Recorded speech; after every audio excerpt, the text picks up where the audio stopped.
मेरा नाम आशु पीटर मट्टू, मैं ऑल जे.एंड.के क्रिश्चियन सभा का प्रेसिडेंट हूँ। और सबसे सर्वप्रथम स्टार्ट करने से पहले मैं पूरे कश्मीर की अवाम को और हमारे मुस्लिम भाई जितने हैं उनको आने वाली ईद की मुबारकबाद देते हैं क्रिश्चियन कम्युनिटी की तरफ से। और हमारी यात्रा जो फर्स्ट से शुरू होने जा रही है उसके लिए भी शुभकामनाएं देते हैं सारे हिंदू भाइयों को और जितने भी यात्री आ रहे हैं। तो आते चलिए आज के मुद्दे पे आते हैं। आज का जो इशू रिलेटेड है, हम क्रिश्चियन कम्युनिटी के जो इश्यूज हैं उनको जागरूक करने आए हैं। हम क्रिश्चियन सभा ने यहाँ पे एक लोकल कम्युनिटी की जो क्रिश्चियन कम्युनिटी है उनके साथ एक मीटिंग किया पिछले दिनों, एक दिन पहले।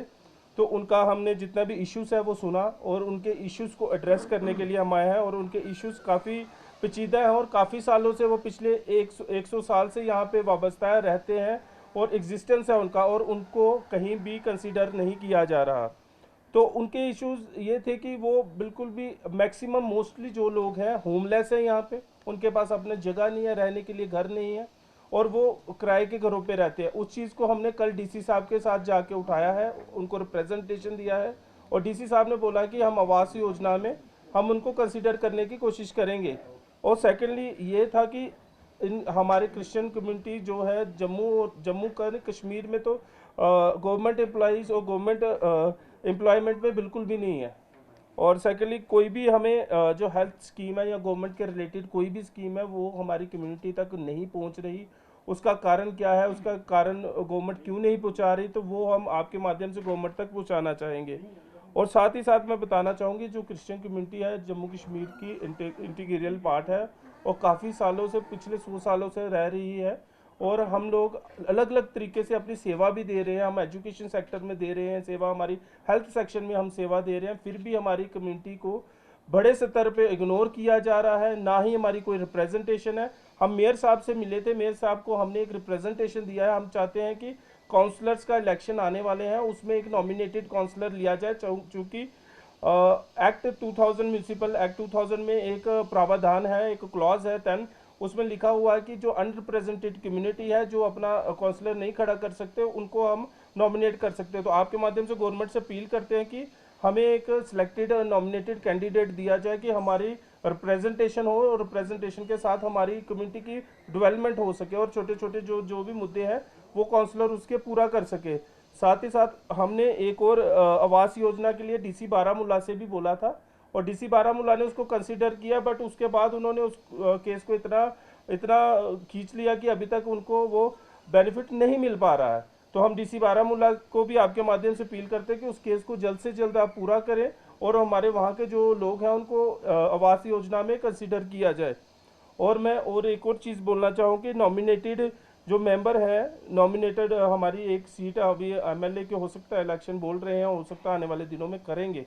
तो हम चाहते हैं कि आने वाले दिनों में हम लोगों को क्रिश्चियन कम्युनिटी स्कैटर्ड है, अलग अलग जगह पे रहती है, कंबाइंड नहीं रहती, इसलिए एक नॉमिनेटेड मेंबर हमारी क्रिश्चियन कम्युनिटी से चुना जाए और उसको एक मे बी एमएलए और एमएलसी नॉमिनेटेड होते हैं, उसमें हमारी कम्युनिटी को कंसिडर किया जाए कि हमारी आवाज़ भी गवर्नमेंट में बने। साथ ही साथ मैं एक और थोड़ा एक जम्मू का मुद्दा भी आपके माध्यम से उठाना चाहूँगा कि हमारे जम्मू में लोगों को ग्रेवयार्ड्स की बड़ी प्रॉब्लम है। अलग अलग डीसी ऑफिस में हमने लेटर्स दे रखी हैं, तो उस मुद्दे को भी आप जागरूक करें और डीसी को तक हमारी आवाज़ पहुँचाएं कि वो ग्रेवयार्ड का हमारे 2-3 जगह है, अखनूर है, पुरखू है, मीरा साहब, बारसपुरा, उधमपुर, काफ़ी प्रॉब्लम है सिटी में। तो इनके लिए हमने डीसी जम्मू डीसी को दिया हुआ है लेटर, तो इस पे भी हमारी गौर की जाए। तो हमारी नेशनल एग्जीक्यूटिव मेंबर है, इसमें थोड़ा और इस बात पे और थोड़ा जोर डालेंगी प्लीज़।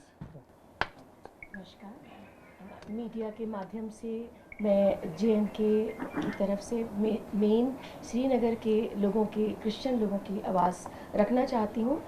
वो ये है कि यहाँ पे गवर्नमेंट की जो पॉलिसीज़ आ रही हैं वो हमारे क्रिश्चियन लोगों को नहीं मिल रही हैं। हम अलग अलग नहीं हैं, हिंदुस्तान में हम सब एक हैं, सभी धर्म के लोग मिलजुल के रहते हैं। स्पेशली श्रीनगर में, जे.एंड.के में, हमारे जम्मू में सब लोग बहुत प्यार से रहते हैं, एक दूसरे के साथ हैं। तो ये फ़र्क क्यों है? और धर्म के लोगों को जो हमारे अपने हैं हम उनके साथ हैं, वो हमारे साथ हैं, वो लोग पॉलिसीज़ का फ़ायदा उठाते हैं, पर हमारे श्रीनगर के जो लोग हैं, जम्मू के जो लोग हैं, उनको कुछ भी ऐसा नहीं मिलता। जैसे अभी गवर्नर ने एक्वायर करी है, ज़मीन एक्वायर करी है और कहा है कि वो लोगों को देंगे, जो कि गरीब लोग हैं जिनको ज़रूरत है। तो यहाँ हमारे श्रीनगर में बहुत से क्रिश्चियन परिवार ऐसे हैं जिनके पास घर नहीं है। तो मैं गवर्नर साहब से अपील करना चाहती हूँ आप लोगों के माध्यम से कि मेहरबानी से उन लोगों की तरफ ध्यान दें जिनके पास घर नहीं है और उन लोगों को घरों को प्रोवाइड किया जाए। और जो भी स्कीम आती हैं मेहरबानी से जैसे और धर्म के साथ करते हैं हमें भी पिछड़ा व अलग ना समझें। यहाँ के लोगों को आप ही के हैं, आपके अपने हैं।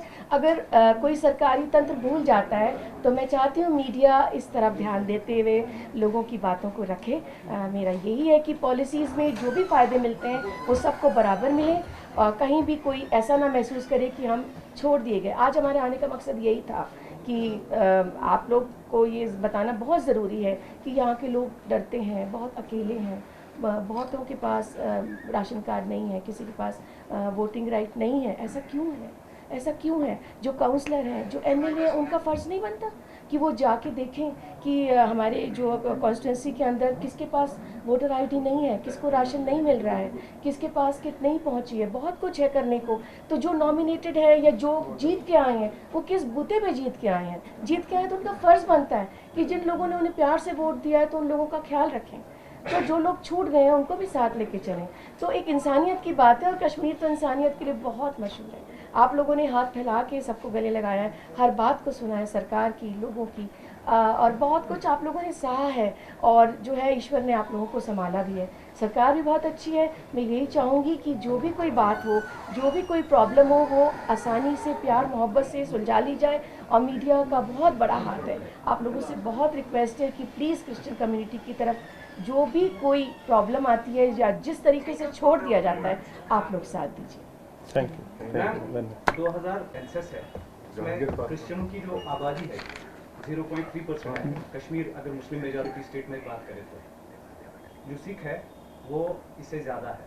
बट सिख जो है तब से आज तक माइनॉरिटी स्टेटस के लिए फाइट कर रहे हैं। हिंदूज को यहाँ पे जिनकी आबादी ज़्यादा है उनको ऑलरेडी माइनॉरिटी स्टेटस मिला है। क्या आप ऐसे जो मुद्दे डिस्ट्रिक्ट लेवल्स पर खड़ा कर रहे हैं, क्या उससे बेहतर नहीं था कि डायरेक्ट आप माइनॉरिटी स्टेटस के लिए लड़ते, फिर जो बेनिफिट्स मिले थे वो उसके अंडर आपको खुद ब खुद मिल जाते? We are under minority status. ये तो कोई लिखना नहीं पड़ेगा और कहना नहीं पड़ेगा। नहीं, एक बात सुनिए ना, मेरी बात सुनिए आप कि अब जैसे आपने एक सिख कम्युनिटी के लिए लिखा, ठीक है, वो मेजॉरिटी है, बहुत है काफ़ी है। पर ठीक, तो जो लोग कम रह गए हैं तो क्या उन्हें छोड़ देंगे? वो कीड़े मकोड़े, वो सांस नहीं लेते हैं। तो अगर कोई बच्चा घर में कोई सब बच्चे ठीक है, नौकरी करते सब है, एक बेचारा चल नहीं सकता या जिसके पास बहुत कुछ कम है तो उस बच्चे को छोड़ देंगे? तो वो आप लोगों के परिवार का हिस्सा नहीं होगा। ऐसा नहीं है। नहीं भाई, आपका कहने का जो था वो मुझे महसूस हुआ। नहीं, करेंगे फाइट करिए प्लीज। जो माइनॉरिटी स्टेटस है ना, मतलब उसमें सिक्स इंक्लूड नहीं किए गए कंट्री में, मतलब जम्मू कश्मीर बाकी तो क्रिश्चियंस को माइनॉरिटी स्टेटस है इंडिया में और साथ साथ जम्मू कश्मीर में। उनका कहने का मतलब बिल्कुल नेशनल लेवल पे तो सिख कम्युनिटी को क्यों नहीं किया? वही मैं कह रहा हूँ कि आप यहाँ पे जो है क्या आप लीगली फाइट करेंगी, कोर्ट जाएंगी क्या आप? देखिए, लड़ाई झगड़े में हमारी कम्युनिटी बिल्कुल विश्वास नहीं करती है। मैं सोचती हूँ कोई भी नहीं करता। प्यार मोहब्बत से जो काम हो जाए बहुत अच्छी बात है। आवाज़ रेस करनी होगी, आवाज़ भी रेस करेंगे, जहाँ तक अपनी आवाज़ पहुँचा सकते हैं, जिन दरवाजों को खटखटा सकते हैं। नहीं तो फिर बहुत सी रास्ते हैं। दूसरा, हम अपने सिख भाइयों के साथ खड़े हैं और सिख भाइयों के साथ हमारी क्रिश्चियन सभा साथ होकर चलती है और उनके हर एक मुद्दे को हम जॉइंटली उठाते हैं। ऐसा नहीं है अगर सिख भाइयों को नहीं मिला तो हम उनके साथ खड़े होकर उनकी आवाज़ उठाएंगे। वो हमारी सपोर्ट है। हम अकेला महसूस ही नहीं करते। हमारे मुस्लिम भाई हमारे साथ खड़े।